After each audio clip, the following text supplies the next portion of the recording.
Eu vou te dar uma aula aqui sobre gestão de benefícios. E para falar sobre gestão de benefícios, eu vou fazer uma linha do tempo de trás para frente para te mostrar como a gestão é muito mais fácil do que ficar remediando. Muita gente fala sobre a contestação do FAP. Quando sai o FAP, lá dia 30 de setembro, eu vou analisar em outubro para contestar em novembro, como é que eu faço a contestação, quanto tempo leva, e aí leva muito tempo ou nem acontece, tem que entrar com ação judicial e...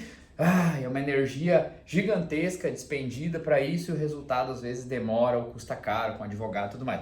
Eu vou mostrar como é que a gente faz a gestão do benefício, tá? Vamos de trás para frente, tá? Se eu tenho então o meu FAP, aonde tem, por exemplo, um B91 que a empresa discorda, que foi atribuído um nexo técnico epidemiológico para esse B91 e a empresa discorda do FAP, tá? O que a empresa naturalmente vai fazer? Ela vai contestar administrativamente esse FAP, tá? Vai fazer contestação. Essa contestação administrativa, infelizmente, ela demora muito e não aparece lá nunca o resultado dela. Então, quando a empresa tem um resultado econômico significativo na redução do índice composto FAP, o que ela vai entrar? Com uma ação judicial, tá? Então, isso aqui já é o leite derramado. A gente está tentando remendar alguma coisa para recuperar um pouco de grana para a empresa. Mas pensa comigo, antes de eu contestar o FAP, eu tenho a contestação do próprio benefício na esfera administrativa.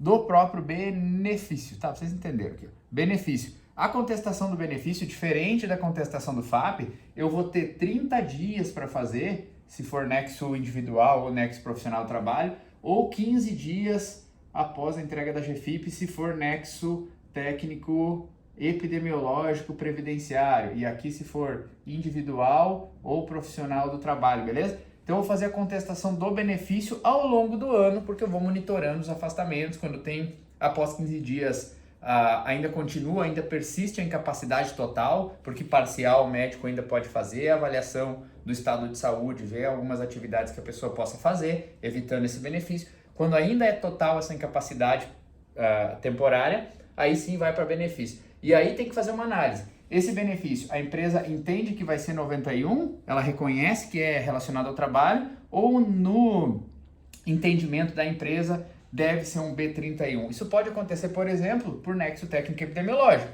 Eu sei que o CID da doença está na lista C lá do anexo 2 do decreto e pelo KNAI da empresa teria o enquadramento de nexo epidemiológico, mas no caso em questão a empresa discorda, tá? Então, se foi enquadrado o benefício por nexo técnico como o B91, a empresa pode então fazer também a contestação desse benefício junto à agência do INSS, pedindo que esse B91 seja convertido em um B31. Olha só, aqui eu já estou agindo um passo antes de precisar contestar o FAP uma vez por ano, que demora, enfim. Só que tem um problema, essa contestação administrativa desse benefício também demora. Então, às vezes, pode ser que passe 1 ano, 2, ele caia lá no extrato do FAP e ainda não teve um julgamento. Então, vamos voltar um pouquinho antes, pessoal. Antes de precisar contestar esse benefício, olha só, lá na hora da perícia,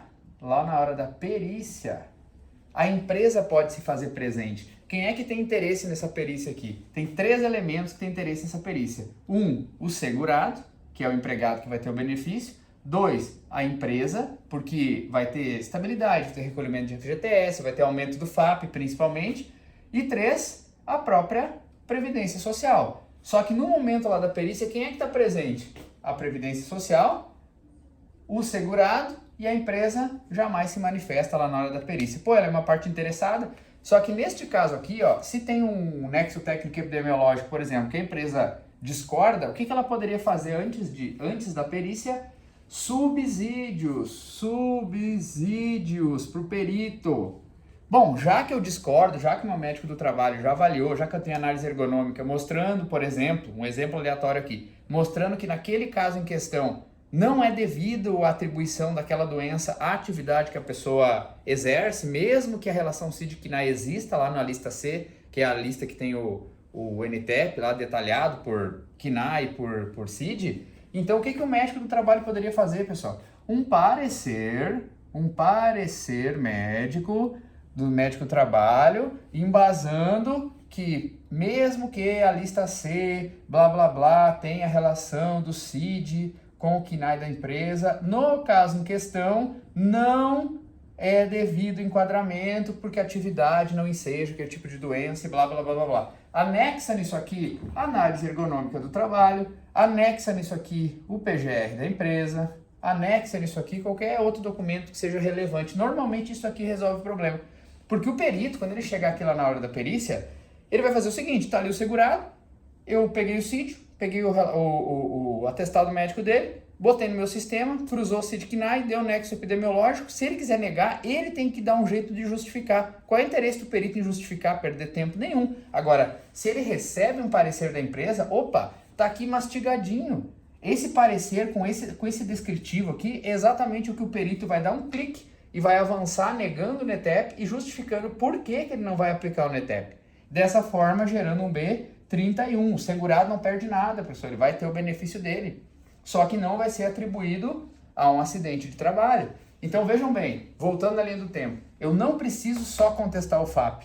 Eu não preciso só contestar o benefício, que já é melhor do que contestar o FAP. Mas eu não preciso só me preocupar com a perícia. Eu tenho que, antes disso, avaliar o afastamento. Eu tenho que fazer a gestão do afastamento. Quando a pessoa vai se afastar, se existe a possibilidade de ela cair numa perícia e vai gerar um benefício, se eu discordo, antes da própria perícia, eu já tenho que fazer gestão, eu já tenho que gerar os subsídios, eu já tenho que monitorar os afastamentos que podem agravar, eu já tenho que saber se vai enquadrar NETEP ou não, já sabendo qual é o grupo de CID que vai enquadrar aquele adoecimento, aquela incapacidade, eu já cruzo com o CNAE da empresa, eu já sei se o perito pode ou não enquadrar NETEP, eu já sei se a doença tem relação ou não com os riscos da lista A e B, eu já configuro ou não se é acidente de trabalho. Tudo isso eu faço antes na gestão de afastamento, para já gerar subsídios para a perícia, evitando de gerar o benefício B91 que eu preciso contestar, evitando que apareça lá no FAP e eu preciso contestar de novo. Então, olha a energia que a gente gasta nessa linha aqui e olha o que a gente pode economizar de tempo e dinheiro se a gente fizer uma boa gestão de afastamentos aqui na base, tá? Então é assim que se pensa a gestão de afastamentos para evitar a ocorrência de benefícios, para evitar então esse custo gigantesco que os tributos trazem sobre a folha da empresa, beleza?